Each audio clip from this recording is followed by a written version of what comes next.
Hey, this is Elwin, and I've created this video in case you're wondering what on earth happened to me. So I think we'll call the video like "What happened to you?" or "Where have you been?" or something like that.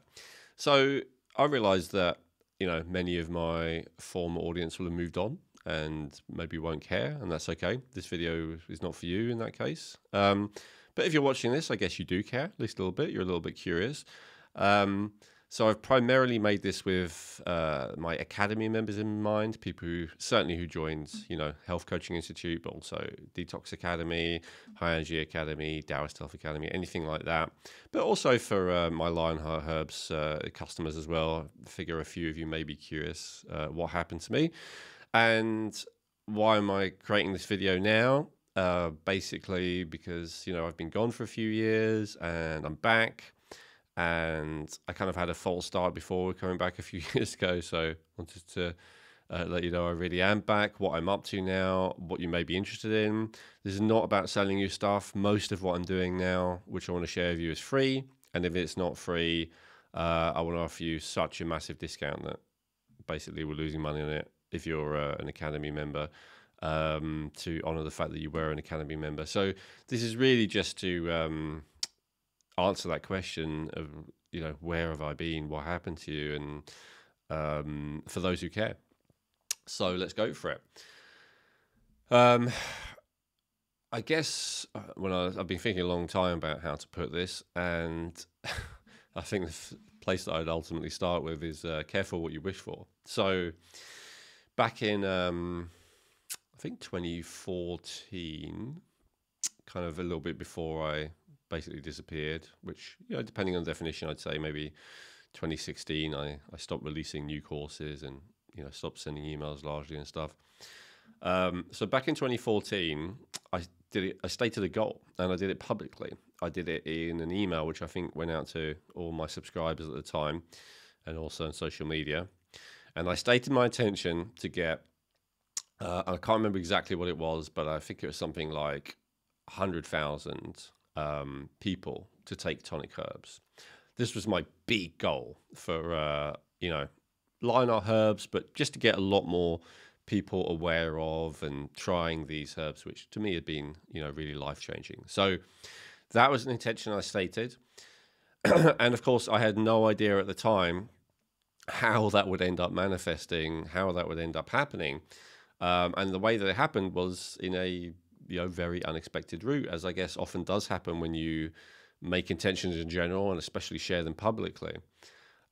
There's, I guess, another big intention that I stated that is very relevant to what ended up happening with me, but I'll share that one a little bit later. But let me share this one first.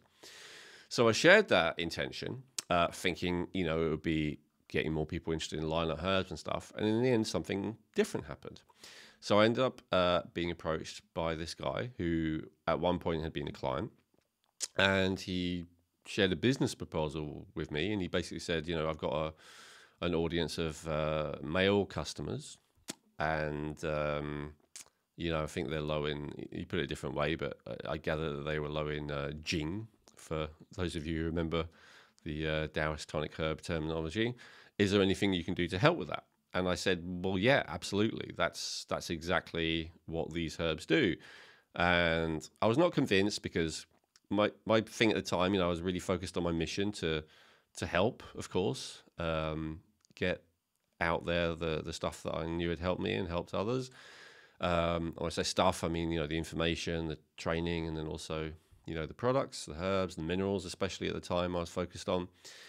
And so I was reluctant to get involved, but he kind of talked me into it, and I created a product for him, for his audience, and it did just so well. It did better than anything that I'd ever done before, by far. And so that intention started to come true of providing tonic herbs for a lot of people. It's the first time I had been able to do that. Based on my understanding at the time, which has changed, but not completely changed, one of the best things you can do with people is give them energy, because it's generally people who are low in energy, who are running on stress, who make bad decisions in the world and kind of make the world a worse place. And not that I'm saying that wasn't me, that was totally me. I had made bad decisions for myself and made the world a worse place for me and others. The more that I was running on stress, the more that was the case. So this seemed like a really, really positive thing to do. And so I kind of put my pre-existing businesses aside. So that's one reason why I did it, just because I followed where, I guess it's a bit of a Taoist principle to kind of, be willing to go with things, right? Like be like a reed rather than like an oak, that kind of thing. But I'll be honest, there was another more personal reason that I did it. And that was that from 2010, when I first started, I'd always kind of felt a bit like I was trying to do everything alone. I mean, that's not quite true. And that was probably due to some, psychological blockages on my part that I felt that way. But what I meant by that is I didn't really what I realized I meant by that is I didn't really have anyone who was equally as entrepreneurial is maybe the word, or mission focused. Like I hadn't really come across anyone who could work with me who was as focused on making a difference and being productive and thinking big and all that sort of stuff as I was. And so when I came across that person with this collaboration, I just found this on a personal level. I just found it so much more enjoyable to work basically in a team rather than all on my own, even if it was a team of two. It was still, they say the difference between 0 and 1 is an infinite difference, right? But the difference between 1 and 2 is still a big difference, right? It felt exponential. It didn't just feel like, the burden had been halved. It felt like the burden being, I don't know, reduced by a factor of 10, something like that. Like having a team, being in a partnership was just so much better. And so really, those are the two primary reasons why I ultimately put aside the things like the academy, the different courses, and the Line of Herbs business as well to some degree. I mean, they're all still around. Line of Herbs certainly still has regular customers and all the rest of it, but they've been massively de-emphasized. And so I did that. And the other way that I kind of justified it to myself at the time was that I would build up this audience, and then I would be able to offer them the things that I was actually most interested in, which were like my High Energy Academy and my Taoist Health Academy and stuff like that. And there was a bit of truth to that. We certainly got from this person I ended up partnering with's audience, Adam is his name. From his audience, we got a bunch of some new people coming into High Energy Academy and Taoist Health Academy and stuff like that. So to a certain degree, it was true. But in the end, my approach got more and more. My focus got more and more subsumed into working with him. We ended up formally going into business together, and being in partnership together, and growing that business to being highly successful. And so the major shift with that was that I ended up being kind of behind the scenes. So he was the face of the business, the voice. He would write the emails, and I would still do writing, but basically my writing was generally limited to the technical part. So in terms of health issues, what causes the health issue, what's the solution to the health issue, what are the ingredients, how do the ingredients actually work, what we call in the business mechanism of action, especially. That was my primary focus. Mechanism of the problem, mechanism of action. And I continued to do that. And so, I wrote video scripts and pages and, bits of emails and stuff to some degree. But I was mainly just focused on like the practicalities of how to help people. And then, he could focus on the other stuff like the actual selling, which was fine by me because I've never been averse to selling. I used to kind of like try and talk people into it more. Like if you want to help people, you got to do it. And it's true. But I was also very happy to have someone else be able to take over that, so I could just focus on what mattered. And then the other thing that I should have been doing and have been doing a lot in the last few years, but was not doing as much as I really should have the first couple of years, is focusing on product development, right? Making things that are as good as possible. I mean, I did some of it early on, but I've definitely focused on it more later, like really looking to understand the deep root issues and the root causes that most people ignore and all that stuff you've probably heard me say before. So looking into that. And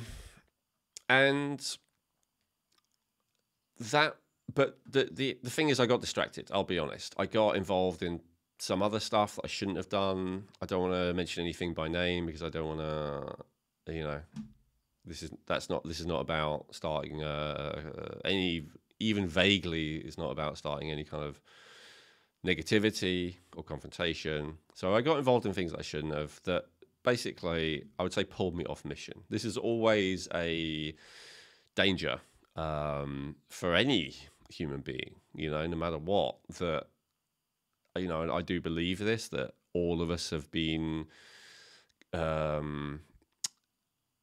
given a mission, whether, I think the Hindu word for it is dharma, right? Like something that you're meant to do in this life.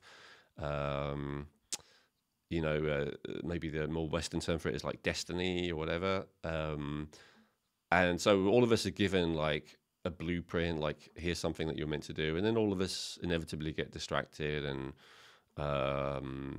waylaid for whatever reason, right? Many, many, many reasons. So I got distracted, I got waylaid.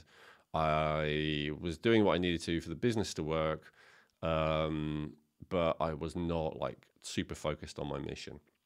That's the truth. I wish I could say, that the whole time I've just been working on this great thing that I now want to share with you.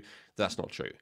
For the last 3 and a bit years, I've been working on this great thing that I want to share with you, but not the whole time. So anyway, and then I'd love to say that I got back on mission by, I remembered and I got into it, but that would not be true either. The truth is, the only way that I got back into learning about health and like back into what I used to do, that investigation of deep root causes of what causes health problems and what we can do about it, is because I developed a health issue. Now, this first started in 2019. Mid to late 2019, I started to get this pain in my right side. I'd actually first had it when I, back in, 2007, something like that. But it had been minor and kind of just occasional. And it had gone away as well once I started to get healthier and do all the stuff I was recommending to other people. It had gone away. So now, I want to clarify here. When I say that I had got distracted and waylaid, I was eating less healthy stuff during that time, but, not really. Like, I still never had sugar. I'd never had alcohol. I never had cigarettes. I never had any drugs. I never had gluten. So, not that waylaid, but waylaid enough. I started, having some foods that I should have known better about, definitely. But I don't think that was really the cause or the primary cause of what happened to me, as I'll go over. So I just started to develop this pain on the right-hand side. It was a real mystery to me to begin with. I tried all the stuff I knew, of course, all the stuff that I taught, and was very surprised and frustrated. And, I guess frustrated is really the main word for it, impatient, that none of it worked. None of it helped. None of it helped me get better. And I wish I could say I instantly went to a space of humility about that, but, I didn't. I definitely did go into a space of curiosity, right? About like trying to work out what it was that could be the cause and what I could do to help. And I had loads of theories. Problem with all theories, health is a bit like money in business in that you're quickly proven right or wrong. You know, when I say health, pain. So when you're in pain, constant pain, as I was, you know, either the thing helps you to not be in pain or it doesn't. And unfortunately, none of what I was doing was helping me to not in pain. Just like in business, you know, you can have lots of theories, but if no one's buying your product, then, you know, either it's not a good product or you're not offering it very well, right? Like, you can't get around that. So ditto with pain and health, you know. And so what kind of pain was it? Well, even that was a bit of a mystery to me. It was a pain on the right hand side, around the liver. So liver was obviously the first thing that I was thinking. But it wasn't clear. It would be triggered or made worse by different things. Sometimes it'd be triggered by... I eventually identified the three main things that were triggered by were physical movements, you know, like exertion especially, and even sitting in certain postures and stuff. So physicality, also foods, different foods definitely triggered it and made it worse. And then emotions, also stress, upset would trigger it or make it worse. So those are the three things that I had to go on. And so, you know, I dug deep into all of those things, obviously, tried different foods, tried different diets, tried different ways of eating, things to eat, radically different things, tried all kinds of stuff, which I might get into later. All of it didn't really consistently help. Tried to really deal with stress in a big way. I'll talk more about that probably later. And that was inconsistent as well. And in terms of movement, what I found is when I had that pain, the only thing that would make it abate and kind of release, be less painful, would be to just lie down a lot. Like, I mean, I could get up and go to the toilet and stuff. And for some reason, kind of walking was okay. It was really sitting and you know, other type of exercise, like, I don't know, squatting, lifting, whatever. But sitting was the issue. So I could still stand and walk, which was good. And lying down would bring relief. So could be worse, but it was a lot of pain. And the problem was as well, although I say it's a problem, it's probably a godsend, that it was a type of pain that painkillers did not make any difference on. So I've always been against painkillers. I've barely taken them. But if they'd have worked, I totally would have done. Who knows what I would have ended up doing or getting addicted to. But as I say, maybe luckily, nothing worked. It made no difference to the pain. And so I'll skip ahead a little bit. So I was due to go to Thailand. I was going to stay in Thailand for 3 months by the end of 2019, beginning of 2020. Interesting time to be in Asia, right? We'll talk about that in a sec. Just as everything was starting around there before it spread everywhere. I had a 14-hour flight there to Singapore. And on the flight, the pain got worse and worse and worse. And it was so bad that a few hours before I got there, I had to ask the flight attendants. I just didn't know what to do. There happened to be a doctor on board, so he checked me out. And he said, you know, it could be a gallstone, something like that. It does kind of seem like it. You should go to an ER, or A&E, as we call it over in England, as soon as you land. So as soon as we landed, they put me on a wheelchair thing, wheeled me over there. Got to the hospital. Singapore hospitals are really good, really nice. Got seen very quickly. It was paid for by travel insurance, so top of the line, everything. To be honest, it looked a lot better than a Western hospital. I won't lie, based on how they are these days. And so it seemed great, you know. And they did an MRI, they did a CT scan, they did a physical exam, they did blood, urine, and guess what they found? Absolutely nothing, right? He said he could see, you know, maybe some very small cysts on the liver, a couple of them, but that would certainly not be the cause of it. I said, so it's not gallstones then, it's not like blocked, because this had happened to, you know, a friend of mine who used to help me with the academy stuff, that someone in her family had it, so it was still on my mind from that you could have that despite eating healthily.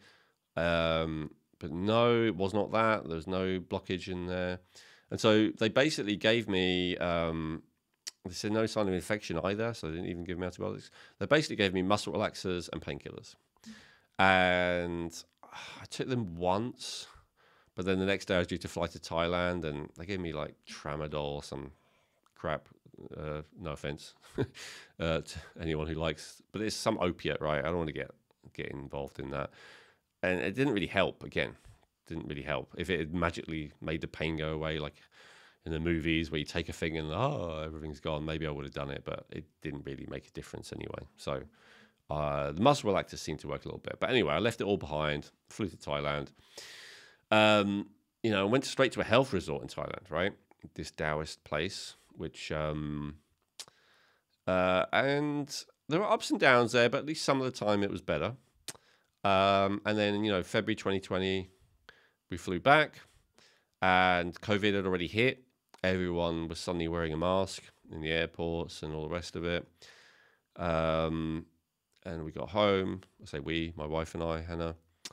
And then I kind of got, it's a bit hard when you're away to really be into full health protocols. I mean, I did some of theirs because obviously it was a health resort that we actually didn't stay in, but stayed nearby, Taoist one. But it didn't. Nothing really consistently helped. I tried all kinds of stuff. Now, I'm not being very specific all the stuff I tried because I go over it in more detail in my new completely free podcast series, which I would recommend. It's called the Rejuvenate Podcast.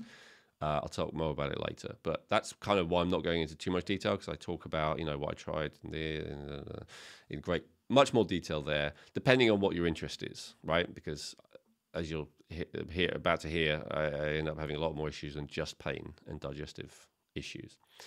I didn't say so. This pain was painful, but it kind of felt like trapped gas, like burping would relieve it a little bit, but then it would just build up again, and it would affect my digestion. So the worse the pain was, the more I couldn't digest anything. So that was an issue as well. So I got back to England, February 2020. I was like, maybe this is, what I've never done, even though I've recommended it to others. I've never did a thorough parasite cleanse before of the Holder Clark type for whatever reason, because it made me feel worse. And I was like, I'll do this later. So I was like, that must be it. So I did it. I did it fully and properly. And then at some point, I decided to try something called ozonated olive oil, because it was recommended at some point as, it's not a classic part of a parasite cleanse, but it was recommended for maybe something that I might have had. So I did that. Now I made a mistake. So it turned out the kind of ozonated olive oil that was being recommended was where you kind of make it yourself. But I thought, I'll just buy some. I'm not feeling great. There's another thing I don't have time to work out. I'll just buy some. But what I didn't realize is the one you buy is way stronger than the one that you make yourself, or in this case it was. So I took this. This was in what was it? April or May 2020. And by this time, right, I'd already learned so much about the immune system. I thought it might be an autoimmune issue. I thought it might be SIBO. I was learning about SIFO in bacterial overgrowth, before then I went to the parasite thing. So I tried all these different diets. I already tried so much stuff, but this was the thing. So I tried this, and after a while I started to feel really ill. And I mean, I'd been poisoned, and the smell of ozone, I don't think it will ever leave me. I started vomiting, diarrhea, sweating, and most alarming of all, my heart was racing. Even lying down, it was, I believe it's what they call tachycardia. It was I don't know, 120, something like that. And I usually had a low resting heart rate. So to me, this is more alarming than someone who maybe, I don't know, normally has 80 or 90. I normally had 50. So to be lying there with 120, I was like, what is happening to me? So I went to the hospital, A&E. ER for my American friends, and they did not help at all, other than to tell me that they didn't think there's anything wrong with me, except they found something irregular in my heart rate while they were telling me the the tachycardia was nothing much to worry about. They found some kind of irregularity and they weren't sure about it. And they said, okay, we're going to refer this to a cardiologist. It's like, it could be something called Brugada syndrome. And so it turned out Brugada syndrome was something like a genetic defect that if you have it, you just die. You just drop dead at some point. It's related to irregularity of the heartbeat. And the average age that you die if you have Brugada syndrome is 40. And I was just about to turn 40. So that was great. Like literally in a couple of months' time. So that was great. Now, obviously, I was already in an extremely high state of anxiety with a racing heart rate because I'd poisoned myself, right? I poisoned myself with way too much ozone. And so when you've poisoned yourself, or when someone else poisons you, whatever, when you have been poisoned, your body goes into extreme sympathetic, like high alert state. So I was already in a very anxious state. And the idea that, I might have this disease that could mean that I've dropped dead at any time didn't help. Let's just put it that way. Now, so eventually the hospital discharged me with no help at all, to be honest. Didn't even just put me in a drip or whatever, despite I'd lost loads of fluids and electrolytes. But whatever. Generally, I've never had a good experience with hospitals.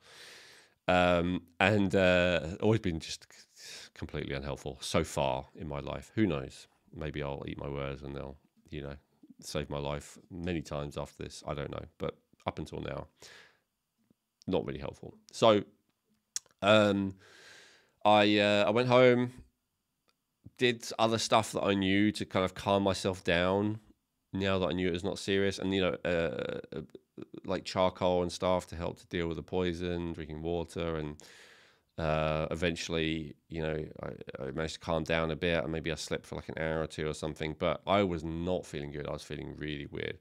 And over those next couple of days, I started to develop other symptoms. Other than severe anxiety and this pain, I was also starting to get symptoms of what they call neuropathy. So I was getting numbness and tingling, especially down my arms. Sometimes it'd be one, sometimes it'd be the other. I would be dizzy. I would be disoriented, not able to think clearly.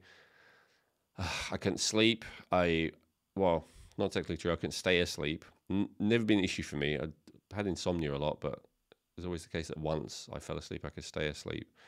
But I would like wake up after a couple of hours feeling like I couldn't breathe, like panicking. I was in a right state, right? And so you can imagine the feelings in me at this point. And these only got worse in time. In fact, I'll talk about them later. Because at this time, I suppose, I thought, I've just poisoned myself. These are the after effects. And so, sorry, a bit emotional talking about this time. So I ended up going back into the hospital because I was so worried about this neuropathy. This is a new thing. I'd never had, I don't know, any of these things before other than anxiety.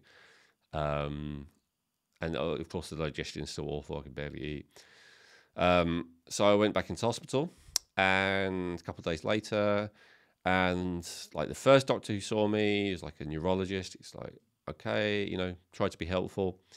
And he, and I think I remember I went there early in the morning after not sleeping all night, something like that. And he goes, according to your notes from your previous hospital visit, you have Brugada syndrome. So I was like, what? Definitely. Oh God. So I immediately had to reconcile myself to that. And then like, they were like, let me just check something else. They checked me in. So now I was an inpatient and put me in a ward. There was all this COVID stuff going on at the time. Did the thing up the nose. Turned out didn't have COVID. Okay. That's something. That wasn't explaining my symptoms. And, although I don't know how accurate those COVID tests are. Anyway. So I go to the hospital ward and I'm telling, Hannah and other people that I might have this life-threatening genetic issue. And I was kind of just reconciling myself. And like, you can't travel if you have it. And I was traveling so much before that, but with Brugada syndrome, you can't really go on a plane and all of this stuff. I was like, just trying to reconcile myself to the idea of this new life. Not feeling great about it, feeling very scared. And it's interesting, right? Like philosophically, I'm okay with the idea of dying. But as I said, I was just in a state of anxiety about anything. This was like, yeah, that's what anxiety is, right? You're fearful almost irrespective of the situation, almost irrespective of the environment. You're just fearful. Um, and so that's the state that I was in. So anyway, so I'm sitting in this ward waiting, and eventually I'm like, you know what?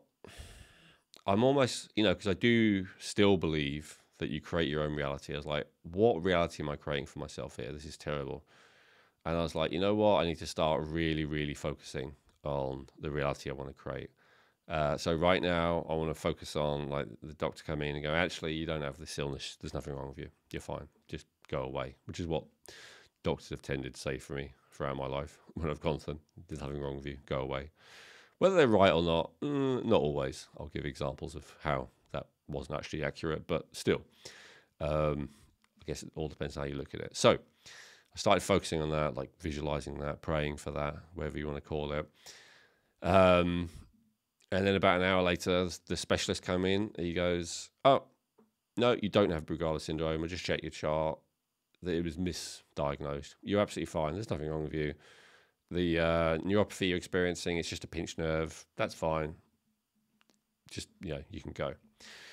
And hospitals are such a unpleasant place to be, I think, in my opinion and experience, that I was just, thank God, right? I can go. So don't worry, I'm not going to go through the whole 3 years in this much detail, but this was like a pivotal point. So did things get better after that? No, they got worse. One of the many things that I tried was like high doses of vitamin D3 back when I thought it may be autoimmunity causing this problem. So then, when I'd follow up test the GP, the only thing that they could find out of range was high levels of D3. It's one of the only nutrients they test. And so they were like, oh, that would explain all your symptoms. So as of everything, I went into great detail studying this. And basically, the two ways that it can cause a problem, high dose of D3, that is known is the number one way is that it pulls too much calcium into your blood, but I did not have any excess calcium in the blood. The other thing is that it uses up your stores of magnesium. Now, I also had totally normal levels of magnesium in the blood, but then again, as I have taught for over a decade, I knew that just because it's optimal in your blood doesn't mean it's optimal in your cells, right? Your cells can still be deficient. So, I went with that theory. I obviously stopped the D3 when I saw just how high my blood results were. I started taking magnesium instead. And that helped a tiny bit, but not really. Still had all the symptoms. So I'm going to fast forward here a little bit. But one of the key things to know is that by the kind of peak of that summer, I was down. Now, my whole life, I've always been underweight. Everyone's always called me tall and skinny, right? Never appreciated that term, by the way. And so I've always been about 70 kilo, which is about 155 pounds, again, for my imperial friends. Sometimes a couple of kilo more or less, but very consistent my entire adult life from, 18, 16, whatever. At this point, I was getting so bad, I was down to like 63 kilo. And this was despite eating several meals a day. So it was just like, it's not that I wasn't eating. I still had the appetite. I just couldn't hold on to anything. And I was just withering away. It was not good. I was also pale and frail, and I was pale and frail. My level of anxiety got so bad that I couldn't even just watch a comedy because I find it too stressful. Or I don't know, read a fiction book, right? it would stress me out too much. I was really, really sensitive. The other thing I was experiencing, which was new to me, although because I had extreme anxiety before when I was young, but the thing that was new to me was this shutdown state, which I guess you could call depression. And I guess this is an example. I'll give this as one example of something that I learned. So, I'd learn, and I'd even be teaching in my courses that the nervous system has two modes. It has the sympathetic, and then the parasympathetic, right? So the sympathetic is the fight or flight or freeze, maybe, generally it's called. And then the parasympathetic is rest and digest, right? And also where sexual arousal is more likely to come in. So I was experiencing a state that I would not call either, where I was just shut down. I'd feel dizzy, like I couldn't focus, I couldn't think, I had no energy. I could barely get out of bed. So I was like, and then I'd go between that and this just extreme heightened anxiety, and I didn't understand it. And so I started learning about the vagus nerve, another story I won't go into. And then I learned there's actually 3 modes of the central nervous system, which are interesting and which actually correlate nicely with like the 3 modes in Ayurveda, for instance. The what is it? Is it Akash,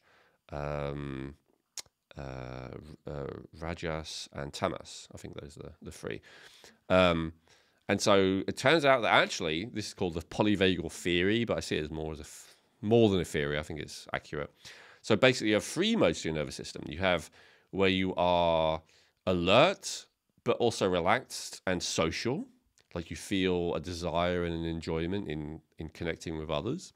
And then there is the sympathetic mode, where you are in a fight or flight state, and your heart rate is increased, and the blood's pumping is increased, and your respiration is increased, and the blood going to muscles specifically increases, and you're in that readiness, right? You're in that readiness to fight or flight. But there's another, and this would often be called anxiety and also anger. But there is another mode of the central nervous system called the dorsal vagal. And so this is the shutdown state. And so we see this in animals. So most of the time, animals happy, chilling out with the herds, social animals, let's say social mammals, which is the vast majority of mammals, chilling out with their tribe, their herd, whatever, but basically just relaxed. And then there's a threat, they hear something, they see something, and they panic, like, do I fight, do I run away? Now, usually they just go back to what's called the ventral vagal mode, that just relaxing, chilling with my friends, eating, playing, whatever, sleeping. But then what if they get chased, right? So that's the sympathetic mode.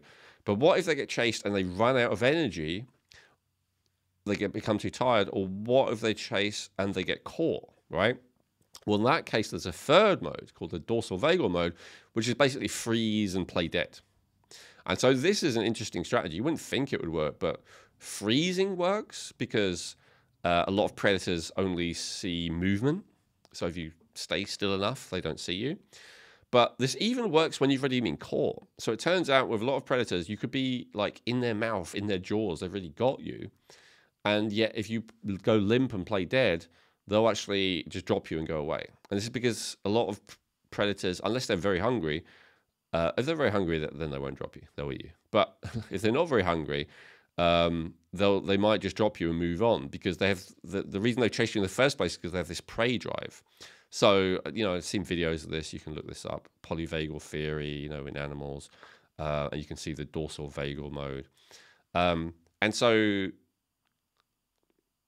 I realized that was the state I was in. Not only that, that was the state a lot of other people had been in throughout my life, and I didn't know what it was. And so I was like really judgmental and uncompassionate towards it. I'm like, what do you mean? How are you shut down? It just didn't make sense to me, like that thing. Because when you go into that shutdown state, like you disconnect from the world around you, right? So you're not listening, you're not paying attention. And so it's the opposite of the sympathetic, right? So the sympathetic, the heart rate increases, the breathing increases.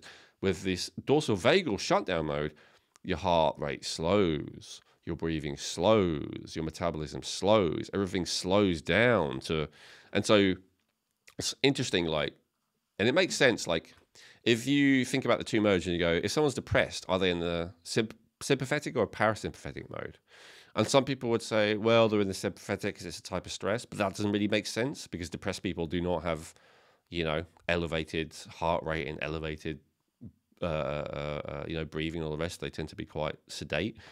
And then some people would say it's the parasympathetic state, but I'd say, well, that doesn't make sense because they're not relaxed. And in fact, when you're in that dorsal vagal state, your digestion doesn't work very well because everything slows down, including your metabolism, including your digestion. And so there's a third mode, right? There just is. And that's it. And so that's what I was experiencing. So, there's been lots of benefits from this suffering that I went through, and I'd say suffering. I know it's all relative. I know people have been through way worse, but I was in, almost constant pain, disorientation, anxiety, terrified I was going to die, to be honest, futility that I'd ever get better. Like, I was not great. I was not feeling great. And so one of the benefits I would say is that I learned so much, but another benefit is probably that I got a lot of more compassion and humility. And, humility, I guess, obviously you think you have the answers and then you have a problem and you find you don't and nothing is working. That helps with humility, obviously.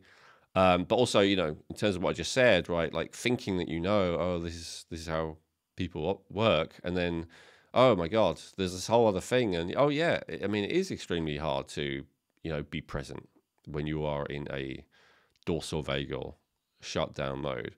And the kind of alternative is stress. I also had a lot of judgments of people in the past, not only who were shut down, but who seemed to be addicted to stress. I never understood.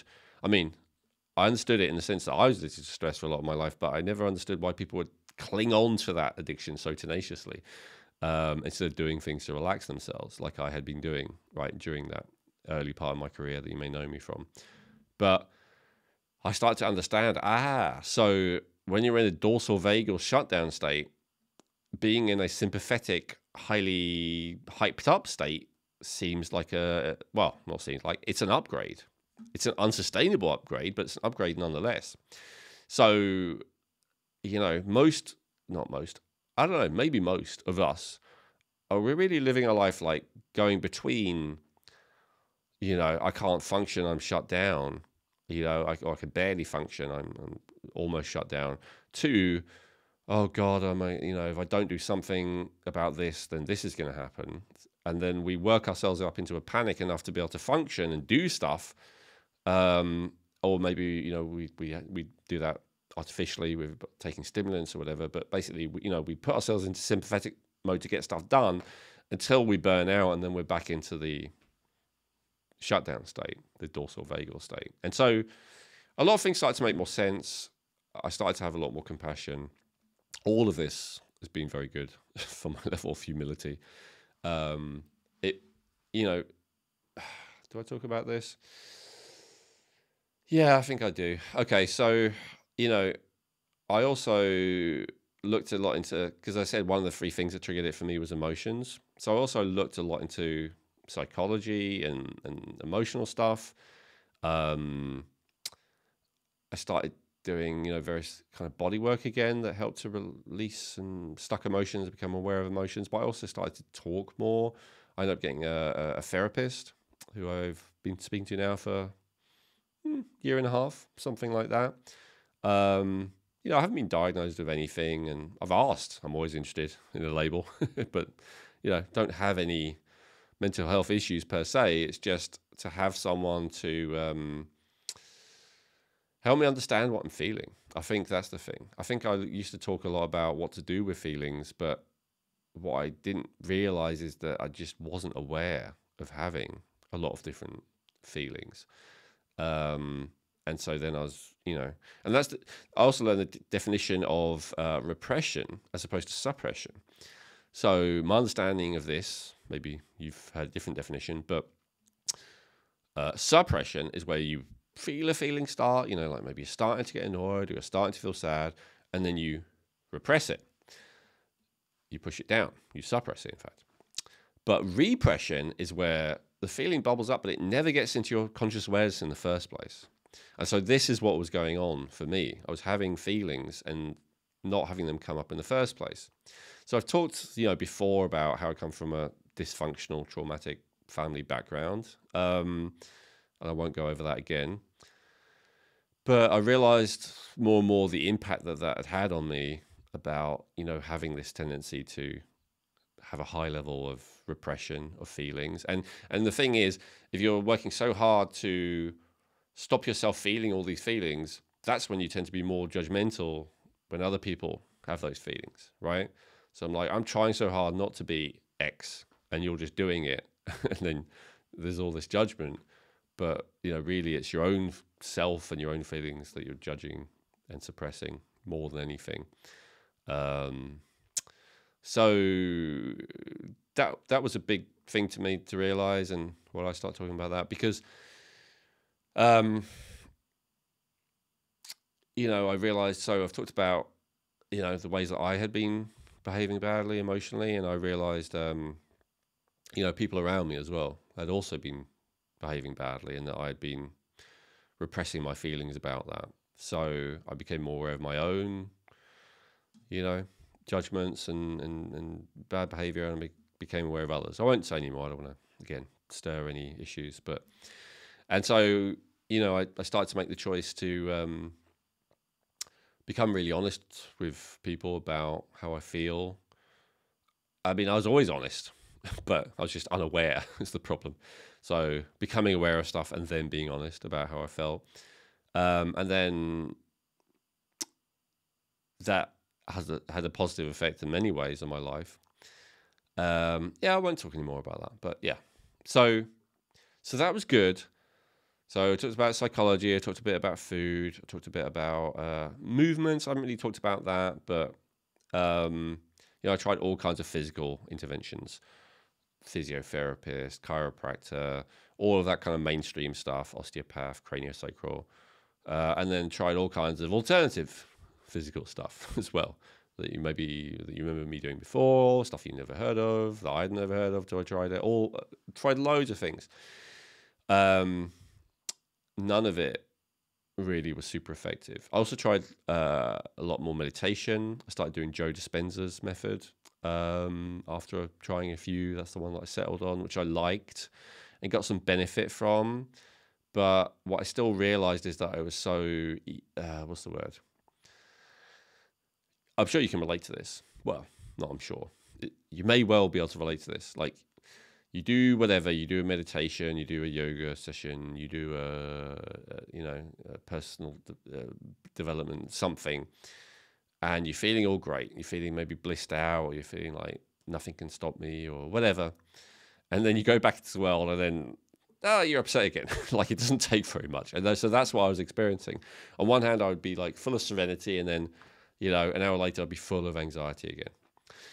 Throughout these few years, I didn't have much of my usual feelings of frustration and anger. Like, if I had any negative feelings, that's what I used to feel. But I didn't have many of that. I was feeling much more of fear and sadness, and the extreme versions of that, like terror and despair and all that. That's more what I was having. But anyway, so none of these things lasted long. The benefits didn't last very long. So I kept looking. Now, I won't tell the story of this now, because I'll save it for a different video. But when I discovered like genetics, that was really a crucial thing. So let me tell the story of this. I think I need to tell it a bit for it to make sense. So a couple of years ago now, I was maybe more than that, something like that. Among, doing so much research, trying so many different things, and I came across this genetic thing. And so, and what I liked about it was like, let me go back a little bit. So one of the things I started doing before I talk about that, is testing. So I started seeing different practitioners. I also saw functional medicine doctor. I saw someone who specialized in the gut microbiome. I saw someone who specialized in, oh God, what was the other one?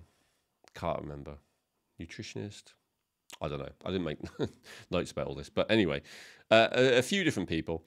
And, they were actually doing tests on me, a few different tests. And so the first thing I was actually diagnosed with was mold toxicity. And so I started doing a protocol for that. And I also started, obviously learning all about it. And yeah, mold toxicity is a thing that you can be doing everything else right. And I'm not saying I was, but it's a thing where you could. And yet, if your house has got, you don't even have to be able to see mold. It's this thing called mycotoxins, which are the kind of chemical warfare agents that mold produces. The particles are so small they can go into your bloodstream through your lungs, and they can go through walls. So it's often not easy to tell if this is something you're suffering from without testing. But I had a lot of the classic signs of it, according to one of the practitioners. So I tested for it, and sure enough, I had it. So this started getting me more interested in testing, because I'd never really been that into it up until then. I always felt like it was a lot of money, which it is, or can be, that's best spent elsewhere. But, I was starting to get more interested in testing. So anyway, I came across this service whereby you can give your DNA data and they'll tell you all kinds of interesting things about yourself. And so I remember back in 2013, I'd actually done like a 23andMe test with Hannah. And so we both did one. And so I was like, oh, I still got those results. And so I could upload those results to their system and then get all this information about my health. And the information I got absolutely blew my mind. Now, I don't think I'll go into specifics because, again, I've got a different video on it. But what I will say is this. The health problems I ended up developing, and, it became more clear later what they were, but largely with the help of these genetic tests. I didn't have any of the health problems when I got my DNA taken. Does that make sense? So I did the thing where you spit in the tube and send it off in 2013, sent it off to 23andMe. In 2021, I take that same data, raw data, just export it out of 23andMe, export it into this system, import it into this system, and it tells me I have a high risk for all of these issues that I have.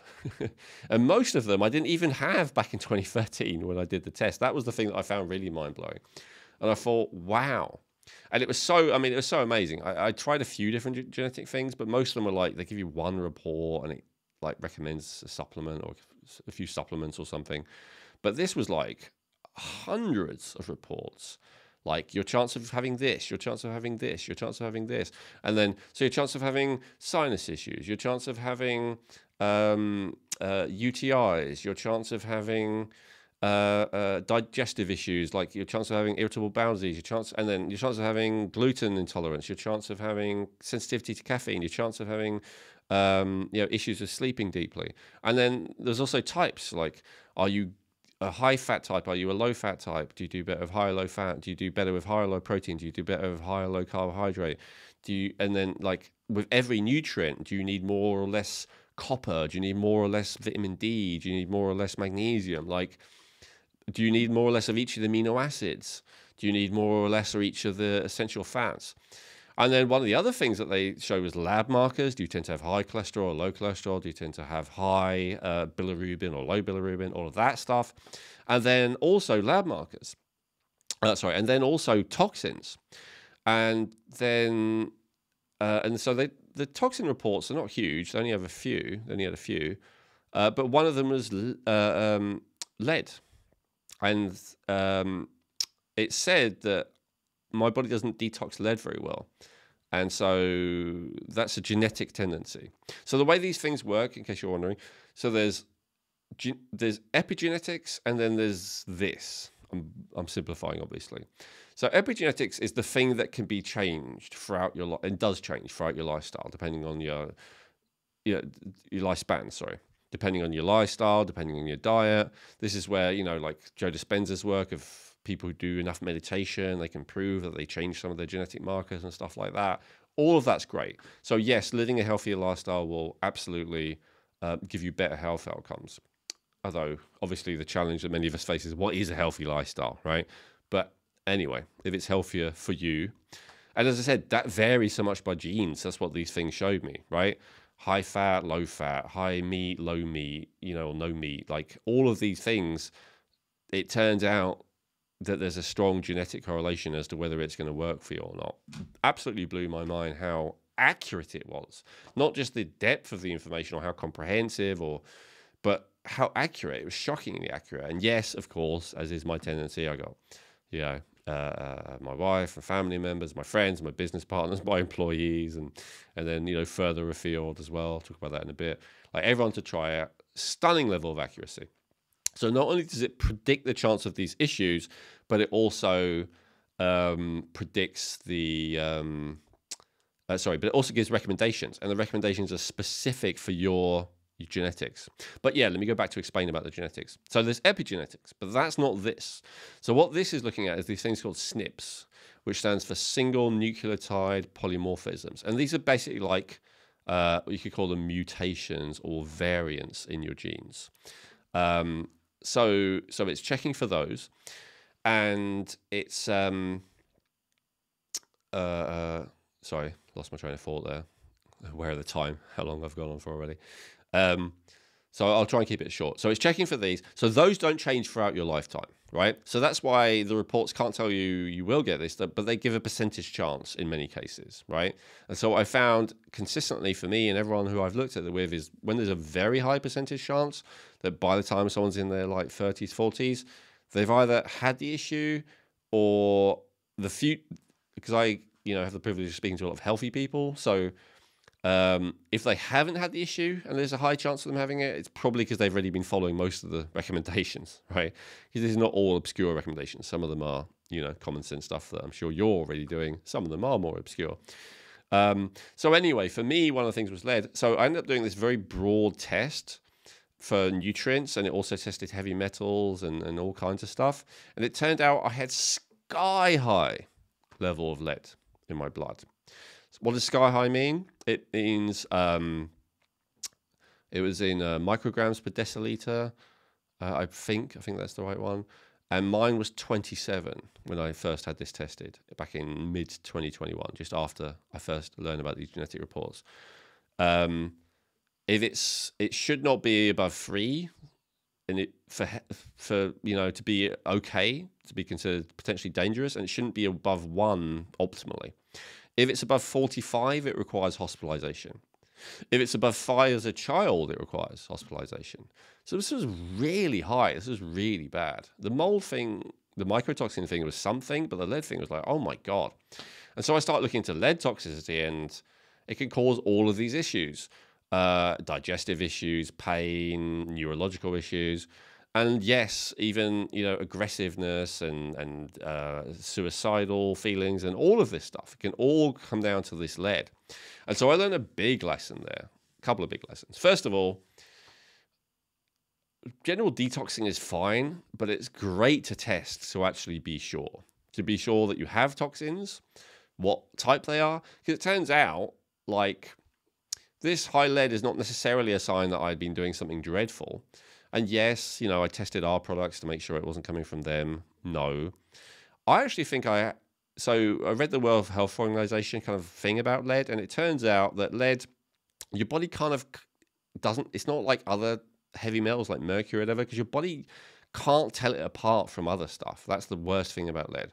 And so it often treats it as the same as calcium. So it puts it into your bones. And so I think I probably have had that lead toxicity since I was a child, because I've had the symptoms since I was a child, and partly maybe due to exposure, and partly because my body was not very good at dealing with the lead, as my genetic reports show. And then it's just stored in your bone, and you know the half-life, is it 20 years, something like that? So basically, it's like having a time-release poison in the core of your being, constantly releasing poison into your blood. And this explains, it's an explanation why I could live so much of a healthier lifestyle than most people and yet not feel like it, right? Still not be optimal. I mean, yes, okay, during the, you know, 2010 to 2019 period when I was teaching, I was a hell of a lot better than I was, but I wasn't optimal, right? I was still underweight. I was still, you know, suffering from this and that little issue, despite living so healthy. That's the key thing, right? So turned out that seemed to be the thing, and boy did I get deeply into detoxification as a result of that, and you know, realizing about that. So there was lead, there was mold, poison. So basically I was poisoned. I mean, that's the simple answer. And that poisoning then created a lot of other issues. It created nutritional deficiencies, because of not being able to digest and absorb, maybe because I was on, such a restricted diet, and then I was missing other stuff. I mean, it's complicated. And I'll go on about that, as I said, in different issues. But let me just get to the bottom line. So without those genetic reports, I never would have discovered that. And so I decided, you know what, I've got to bring this to the world. I had no idea how to do it. I was like, I'd love to be able to offer this myself. Then this company that was offering this, which, as I said, by far the best company, I'll tell you who. It was Self-Decode. Self-Decode. They're really good. If you're a practitioner with a lot of clients, they're good. And if you are open to a high level of complexity, they're good. But I was like, you know what? This is too expensive for most people. This is too complicated for most people. And this is really set up for people with like the way that their system is more set up like for people who have a lot of training already in this is, from my opinion and experience. I was good with it because I have, but the average layperson who has not studied all this stuff, they're going to be lost of it. But the reports are actually good. They were simple. It's more the operating system behind it. It was so complicated. So I was like, I wonder if I would love to offer a much cheaper, simpler to use, but with the same level of information and accuracy version to people. And so and again, I set an intention for it. And this is not the be careful what you wish for, by the way. This is great. The other be careful what you wish for, just to go back to that in case anyone remembers that from the beginning, is one of the other intentions I set, I think right before this started, like literally in 2019, when I was at some seminar, was like, I'm going to teach the greatest health system ever known. Something like that. I can't remember the exact wording. And then, look, I don't know if that's ever going to happen, but I know if it does, I hope it does. If it does, it's largely because of how much I've suffered, and therefore forcing me to learn about all this stuff, which I probably wouldn't have learned about otherwise. So, I got to the point where I'm doing that much better that now I'm transitioning from, focusing on my own suffering. I mean, how am I doing better? My digestion is better than it's ever been. My mood is better than it's ever been. One of the proofs that my digestion is doing better is how much bigger I am. I'm now 85 kilos. As I said, what is that in pounds? 185 pounds, something like that. As I said, I've been, 70 kilos, 155 my whole life. No increase in side of waist. So no, I think most of it's muscle, right? You can see. I don't know how visible it is, but I'm not saying I'm muscular. I'm now just average. My BMI is now right in the middle of the scale rather than on the underweight side of the scale.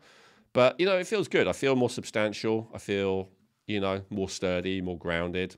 So it's nice. I mean, it's not a big deal, obviously, going from being underweight to being normal, medium weight. But for someone who was kind of wondering if it would ever happen to them, it feels good. And this is with, zero anabolic steroids, obviously, zero even herbs that boost testosterone. But testosterone is already high. That's a complicated story. I have an episode in the podcast that talks about hormones, where I talk about that. But and also zero weight training. Like, this has literally just happened through my digestion getting better. I said mood getting better, all the symptoms I talked about, have gone away, energy better, sleep better. I mean, yeah, just way healthier than I've ever been. And so I really credit a lot of it down to the insights that the genetic insights gave me. And so, yeah, I said I wanted to do a simpler version I could bring to everyone. And so by a miracle that, because this company has dozens of AI engineers, dozens of scientists, medical professionals, all working full time. I was like, how on earth am I ever going to be able to recreate something like this? I was like, you know what? I don't know. I'm just going to set it as an intention, put it out to the universe. Not long after that, I get an offer from them to partner with them, which was fantastic. And it's taken a long time to come to fruition, I'll be honest. it was supposed to take 3 months. It's taken a year and a half. But you know what I'm like when it comes to quality. It's gotta be the best. But anyway, we're now at the position where we can offer at a very, very low price. The way that we've done it is, I know most people do not want to read hundreds of reports. They don't have the capacity, they don't have the time, they don't have the energy.